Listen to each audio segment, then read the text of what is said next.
I feel like this season is such a teaching point to our players as far as perseverance goes. We've been trying to preach to them that if you do things the right way, things are going to work out for you. And I feel like it was an ugly game down the stretch. You know, we couldn't put the ball in the basket. We're missing free throws. We're making uncharacteristic plays and turnovers.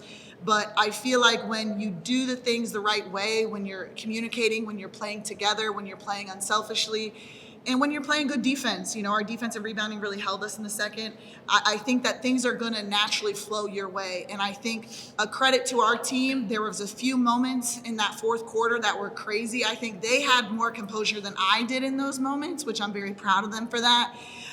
But just so very thankful for these two leaders that we have. I think that when you look at why we're in the position we're in right now in our conference standings, it's because of these two. And I am just so happy that they've been able to really shine in these moments and have big games for us to bring out the win. Coach, you guys were able to limit them without a field goal for 9 minutes and 55 seconds in the third quarter. How were you guys able to do that? How do you keep that defensive intensity up in down the stretch?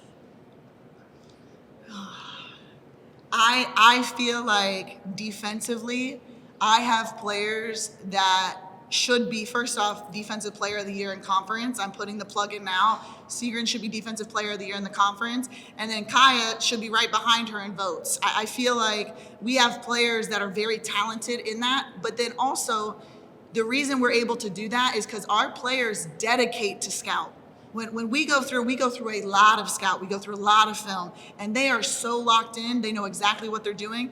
And then also, I think that they've really bought into our system. And I think that the way that we defend, it's kind of strange because it is man-to-man, but when it's a ball screen, it looks like a zone at times. And so for them to fully buy in and start really feeling how aggressive our defense can be and how good we can be in it, I think that only drives us to continue to play hard in it and to continue to have success in it. Dee, you're in your first time going through this league. Like, what's kind of been the takeaway, like five games in now? I feel like in this conference, we have a lot of phenomenal coaches.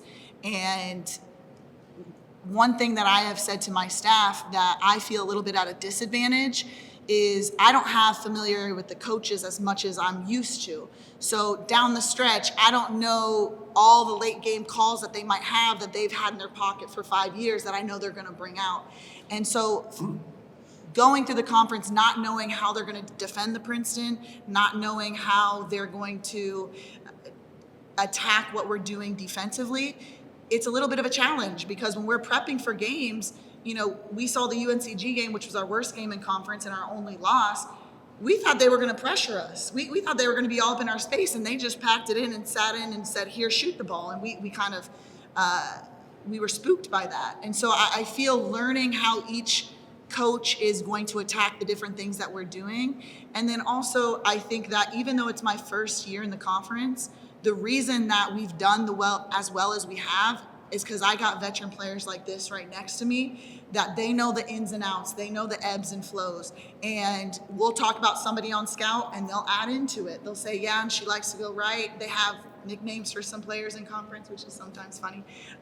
But that's something that they've been good veterans to help kind of bridge the gap of things that we might not know as a coaching staff. Caia, you showed a lot of emotion on that M1. Who picked you up? I don't even know. Somebody picked you up. I was like, leave her on the ground. What was going through my head at that exact moment was, we're not losing. We didn't wake up this morning. We didn't prep all week. We didn't have a whole 5 days of practice, 4 days, whatever we had, for us to come out here on our home court and lose. I knew that the whole game, I was going to do whatever it took for our team to win. If that meant I needed to score today, then today was the day for that. If that meant that I needed to find someone else, I found a way to do that in the second half. And in that moment, it was like, I just need to read. And once I saw that no one else was on that side, I was like, oh, okay, I'm going. This is it right here. We're winning. Sigrun, enough time has passed. Was that luck or skill?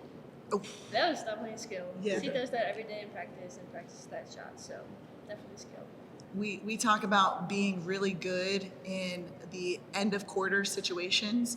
And so we talk about the last minute. We want to win every quarter at that last minute, whether it's getting a 2-for-1, and we start film with winning plays, and we talk about just getting a shot off of the basket. And so when it was short shot clock, you see Sigrun gets the ball and her eyes are already up and they're flying past her and she gets to her spot.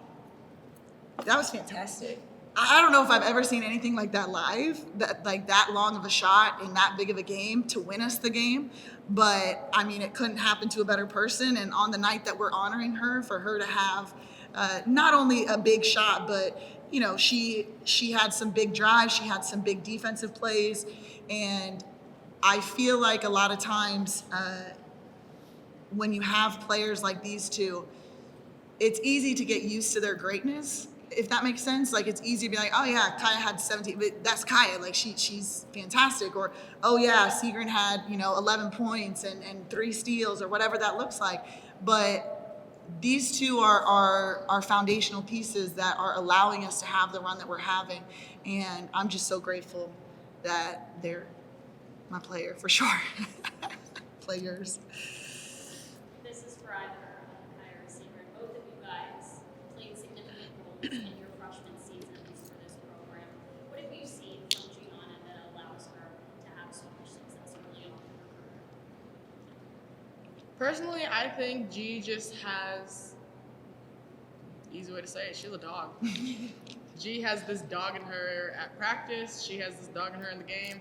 And it's this mindset that she doesn't care if you're a sophomore, junior, grad, or whatever. When she steps on the court, she's going to find a way to outwork you in some way. Lately, it's been her rebounding is amazing.